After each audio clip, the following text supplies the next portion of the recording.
प्यारे दोस्तों, बहुत पुराने जमाने की बात है कि ईरान के बहुत पुराने शहर अस्फहान में एक लड़का रहता था।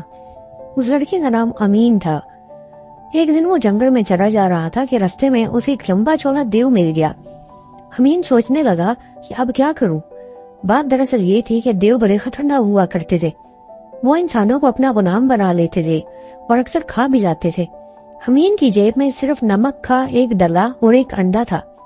उसके सिवा कुछ भी नहीं था और कोई हथियार भी नहीं था। अमीन बढ़कर देव के करीब पहुंचा और बोला, जनाब देव साहब, आइए जरा ताकत आजमाई कर लेते हैं। ये सुनकर देव जरा देर के लिए हैरान हो गया, क्योंकि इंसान इससे इस किस्म की बातें कभी नहीं करते थे और देखते ही डर जाया करते थे। वो कहने लगा, तुम बहुत ज्यादा ताकतवर तो दिखाई नहीं देते, मुझसे भला क्या ताकत आजमाओगे? अमीन ने कहा, मैं बज़ाहिर ताकतवर नहीं हूँ, लेकिन क्या आपने नहीं सुना कि ज़ाहिरी हालत से अक्सर धोखा भी हो सकता है? लीजिए, मैं अपनी ताकत का सबूत पेश करता हूँ। ये कहकर उसने एक पत्थर उठा लिया और बोला, अब मैं आपसे दरखास्त करता हूँ कि इसको दबाकर पानी निकाले। देव ने पत्थर ले लिया और कोशिश की, फिर बोला, नहीं, ये नामुमकिन है। इस पर अमीन ने कहा, अच्छा, ये तो बड़ा आसान काम है। जिस वक्त देव पत्थर को अपनी मुट्ठी में बींच रहा था, उसी वक्त अमीन ने एक अंडा अपनी मुट्ठी में रख लिया। अब इसने पत्थर भी उसी मुट्ठी में ले लिया और खूब जोर से दबाया। अंडा फूट गया और देव ने देखा कि अमीन की मुट्ठी में से कोई शय निकल कर बह रही है। देव ने यह भी देखा कि अमीन को ज्यादा जोर भी नहीं लगा रहा। खुशकिस्मती से उस वक्त रोशनी कम थी, इसलिए देव को ठीक से दिखाई नहीं दे रहा था। इसके बाद अमीन ने एक दूसरा पत्थर उठा लिया और बोला, इसमें नमक है, जरा इसको अपनी उंगलियों से चूरा चूरा करके दिखाएं। देव ने पत्थर को देखा और बोला, ये काम मुझसे नहीं हो सकेगा। अमीन ने कहा, अच्छा, लाइए मुझे दीजिए। उसने पत्थर को उसी मुट्ठी में रख लिया जिसमें उसने नमक को पहले से छुपा कर रखा था और फिर नमक को चूरा चूरा करके देव की हथेली पर थपा दिया। देव बोला, अच्छा, अब तुम आज रात मेरे घर पर मेहमान रहो। अमीन राजी हो गया, क्योंकि उसने अंदाजा लगा लिया था कि वो देव को बेवकूफ बनाने में कामयाब हो जाएगा। जब ये दोनों देव के बड़े गाड़ में पहुंचे तो देव ने अमीन को एक बहुत बड़ी मुश्त दी, जो कम से कम 6 बैलों की खाल से बनाई गई हो, और बोला, जाओ इसमें पानी भरकर लाओ, मैं इतने में खाना पकाने के लिए आग जलाता हूँ। ये कहकर वो लड़कियां इकट्ठी करने के लिए चला गया।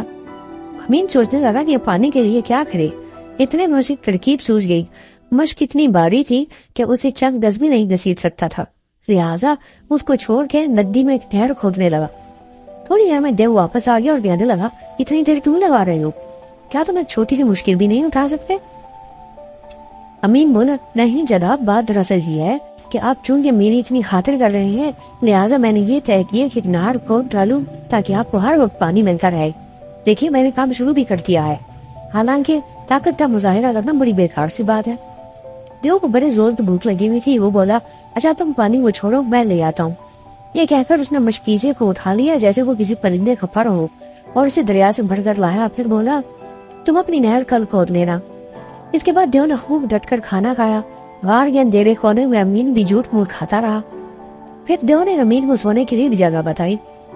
अमीन ने देव की आंखों से शरारत टपकती देख ली, लिहाजा उसने उस जगह पर एक बड़ा सा तकिया रख दिया जहाँ पर उसे सोना था और खुद एक कोने में जाकर छुप के बैठ गया।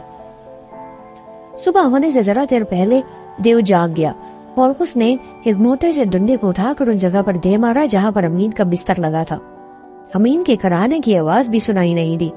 देव मुस्कुराने लगा और समझा अमीन का बुर्ता बच गया है। फिर भी एहतियातन उसने अमीन के बिस्तर पर 7 बार डंडा मारा और अपने बिस्तर पर आकर लेट गया। जो ही देव बिस्तर पर लेटा, अमीन अपने बिस्तर पर चुपके से वापस आ गया और चिल्लाया, अरे देव साहब, ये कौन सा कीड़ा था जो अपने पर फड़फड़ा रहा था? मैंने 7 बार उसके परों की आवाज सुनी है। हालांकि ऐसी चीजें इंसानों को नुकसान नहीं पहुंचाती, फिर भी सोते हुए आदमी की नींद जरूर खराब हो जाती है। ये सुनकर देव इस कदर खौफजदा हो गया कि वो घबरा कर वहाँ से भाग गया और अपने गार को अमीन के रहमो करम पर छोड़ दिया। अमीन को हार में बंदूक मिल गई जो गालिबन किसी आदमी को मार कर देव लेकर आया था। चुनांचे बंदूक लेकर अमीन बाहर निकला। अभी वो थोड़ी दूर गया था कि क्या दिख रहा है कि देव वापस आ रहा है। देव के हाथ में एक बड़ा सा डंडा था और उसके साथ एक लोमड़ी थी। अमीन समझ गया कि चालाक लोमड़ी ने देव को वो सारी बातें बता दी होंगी जिनकी वजह से वो बेवकूफ बन रहा था। फिर अमीन बोला, ये नाफरमानी की सजा है, और उसने बंदूक चलाकर गोली चलाई और गोली लोमड़ी के सर को फाड़ते हुए निकल गई। फिर देव को मुखातिब करके कहा, یہ دیکھو یہ نافرمان لومڑی جھوٹی لومڑی مجھ سے وعدہ کر کے گئی تھی کہ 7 دیووں کو میرے پاس لے کر آئے گی تاکہ میں ان کو زنجیروں سے جکڑ کر اپنے شہر لے کر جاؤں، مگر یہ لومڑی صرفتوں میں اٹھا کر لے کر آئی۔ تم تو پہلے ہی میرے غلام بن چکے ہو۔ یہ سنتے ہی دیو باغ کھڑا ہوا اور اپنے ڈنڈے کے سہارے پتھروں اور ڈلوانوں پر کودتا ہوا نظروں سے دور اوجھل ہو گیا۔ دوستو کیسی لگی آپ کو ہماری آج کی یہ کہانی؟ کمنٹ سیکشن میں اپنی آراء سے ضرور ہمیں آگاہ کیجیے، اور اگر آپ اس طرح کی مزید کہانیاں سننا چاہتے ہیں تو برائے مہربانی ہمارے چینل کو بھی سبسکرائب کریں۔ تو ملتے ہیں ایک اور نئی کہانی کے ساتھ، تب تک کے لیے اپنا خیال رکھیے۔ اللہ حافظ۔